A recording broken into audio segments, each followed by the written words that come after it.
So it's Thanksgiving Day, 1991. I'm about 22 years old, bright-eyed, innocent, and in California.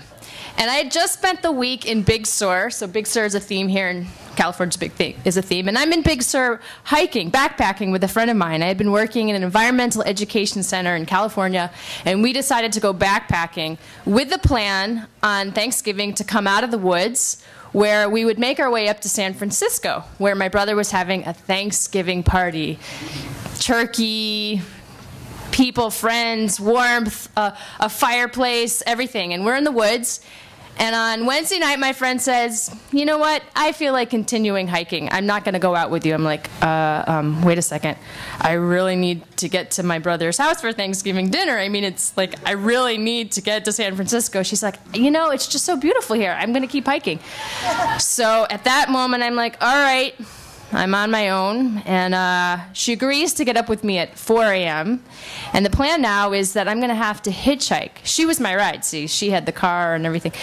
So I'm going to have to get up and make my way to Highway 1, Route 1, and hitchhike. And, you know, hitchhiking in the back of my head, I'm like, oh, I know my mother said for a long time, don't hitchhike, not a good idea. I mean, bad stories, the whole thing. This is the 90s, this isn't the 60s, so we already know hitchhiking is bad for a woman who's 22.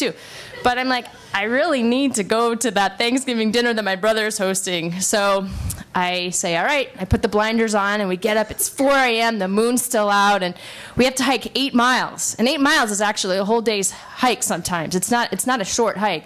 So we get up at 4, and we make the hike, and it's actually a magnificent hike. It's beautiful, and I'm ready.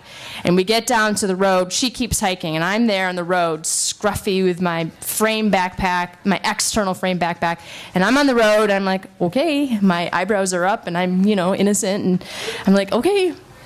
And I put my thumb up, okay, I'm hitchhiking now. This is what they say it is, I'm hitchhiking. So I'm waiting, and I know that I have to get to San Francisco. So I wait, and within 5 minutes, this big house on wheels comes driving by, and they roll down the window, they say, get in. And I'm like, this is really easy. So I get in, and it's this really nice family, grown-up Boy Scouts and Girl Scouts. They're just really nice, and they can appreciate that I've been backpacking, and they treat me really well, but they get me to Monterey. Now, anyone who knows the geography, Monterey, between Big Sur and Monterey is 30 minutes. It's nothing compared to how far I had to get to. So they leave me on the road in Monterey, and I'm just standing there, and I'm standing there for a long time, and finally, after, a long time, a man comes with a big 10-gallon hat, and he's like, kid, you are not in a good place to get a ride. And he takes pity on me, and he's like, I'm going to take you. And I'm like, oh, good, my ride. And he drives me 5 minutes down the road. He's like, this is where you should stand. And he points down over here, and I'm like, great. He points down over here, and he's like, you know what, but I live here, so if you get stuck, come over to my house for Thanksgiving, which was really sweet. So at least I knew I had a warm place to go for Thanksgiving if I had to. So I'm standing on the side of the road now, and time is going. I don't have a watch. I'm just waiting, and I'm looking, and I'm looking, and I'm looking, and no one is picking me up. No one is stopping. Time goes by, and I'm like, oh, I have to get there by 3 o'clock. That's when James is starting the party. And I'm thinking, and no one is picking me up. And at one point, I'm just at the side of the road. It's noon, and I'm so demoralized that I actually sit down and I start to cry. I start to weep. I don't think I'm going to make it to San Francisco, and I'm just crying on the side of the road. And then it sort of occurs to me in the back of my head, for the last few minutes, I've been hearing this sound, kind of like a dream, and I realize it's the sound of a car horn honking. And I'm like, oh, and I look up. And there's this Golf, this VW Golf, that's apparently been sitting there for a long time. And I'm like, oh, I guess someone stopped to pick me up. And so I pick up my backpack, and I go running up, I'm wide-eyed and bushy-tailed. I'm like, oh, you want to give me a ride? And she's like, I've been waiting here. Yeah, come on in. It's this woman. She's, 30-something, and she just seems really nice and down to earth, and she's listening to nice music, and the car's warm, and I'm like, oh, this is great.